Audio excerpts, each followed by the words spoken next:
praktis yang pemuka agamanya mencalonkan diri sebagai anggota legislatif. Itu tentuan kita harus melihat tidak secara umum ya, kasus per kasus, tetapi secara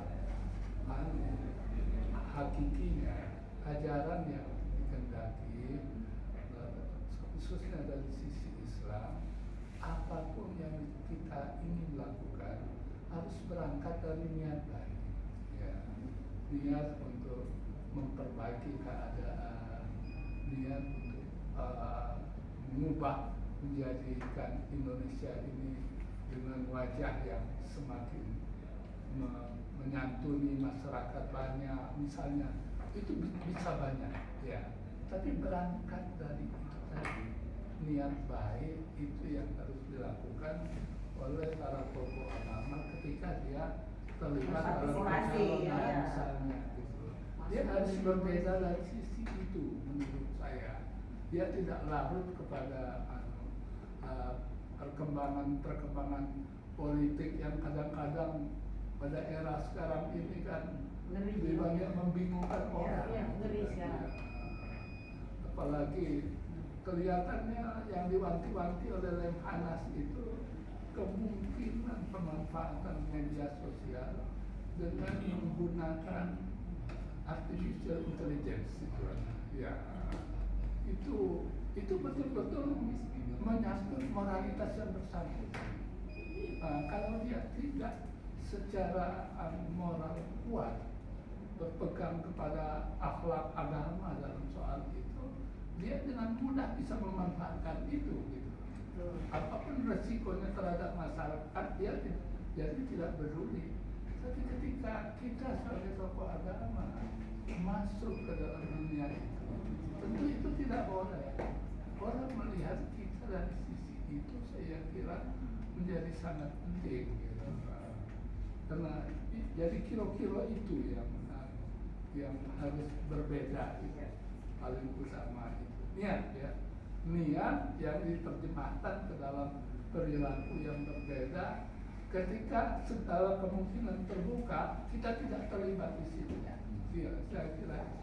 Dan saya percaya masih banyak orang seperti itu. Kalau saya nih Pak Kiai kan ada beberapa larangan tempat dilarang berkampanye, salah satunya tempat ibadah begitu Pak Kiai ya.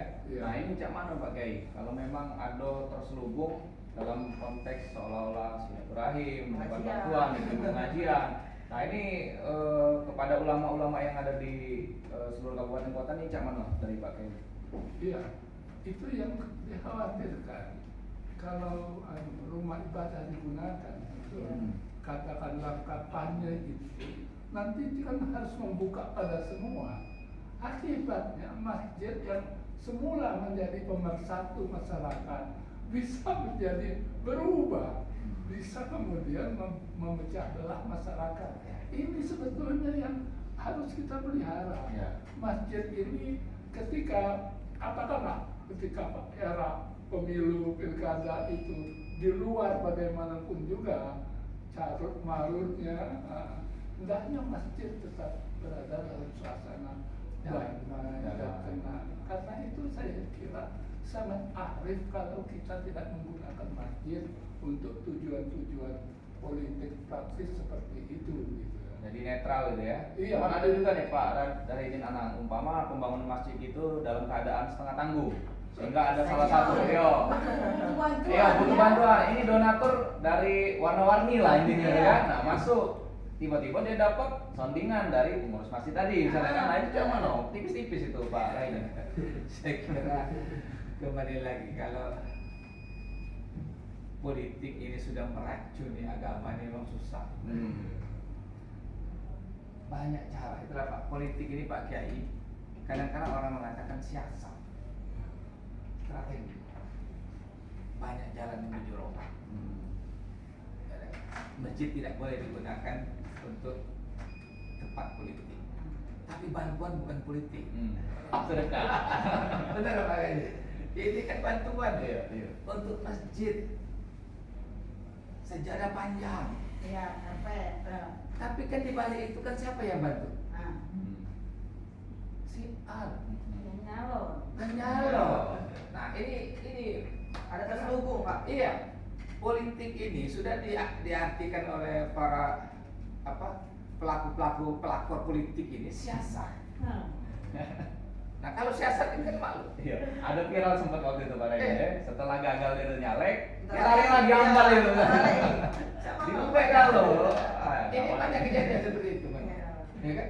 Karena mungkin kembali lagi perasaan. Nah, itulah makanya Pak. Kok aku lah bantu masjid, Udah dipilih. lah dibantu alat rebana, lah bantu bola, kamu udah milih aku, Iya. kan? Bakil, Kita hari bakil. ini memang kejadian seperti itu Pak Kiai. Ya kan? Nah, artinya apa kata Pak Kiai itu? Kadang-kadang orang berpolitik itu segala cara dipakai. Jadi kalau orang bilang politik itu ikhlas, bohong. Politik itu banyak tak ikhlas. Ya kan? Tidak milih, bukan. Tidak balik, lapor. Ini tugas Pak Supriyadi. Misalnya positif ya, Pak. Tinggal nemo laporan. Nah, jadi memang ada istilah Pak Supriyadi. Hukum kalau masuk ranah politik, hukum tidak berfungsi. Apalagi agama. Ada istilah kawan-kawan tuh Pak Kiai. Ini sudah jelas salah satu partai ini mengusung backgroundnya agama Pak Kiai. Iya, iya. Tapi ketika bantuan untuk anak yatim nomor 1 dia. Ini bantuan anak yatim, tapi partainya agama nomor 1 dia Pak nerima ini. Padahal ini partai dia bukan main backgroundnya agama. Duit anak yatim ini makan. Kira-kira begitu Pak Kiai kan? Iya. Jadi politik ini saya kira kepentingan. Ada istilah dalam teori politik itu Pak sebenarnya. Politik ini tidak ada yang namanya musuh sejati. Ya. Tidak ada teman sejati. Tidak ada kawan sejati. Yang penting apa? Kepentingan sejati Pak Supriyadi. Jadi tidak boleh baper, Pak ya. Tidak boleh. Maka politik ini sudah diracuni oleh para oknum politik ini sudah banyak macam. Itulah Pak, masyarakat itu susah percaya Pak sekarang. Nah, itu yang aku bilang tadi Pak Eko. Bagaimana kita membangun kesadaran masyarakat? Kita ingin KPU, pemerintah, yuk bahwa inilah salah satu tugas dari pintunya akademi. Di dalam perguruan tinggi itu ada yang namanya Tridharma Perguruan Tinggi, yang nomor 3 itu Pak Supriyadi, pengabdian masyarakat. Iya. Maka kawan-kawan KPU, pemerintah, bawa adik mahasiswa untuk membantu sosialisasi. Yuk kita beri kesadaran kepada masyarakat.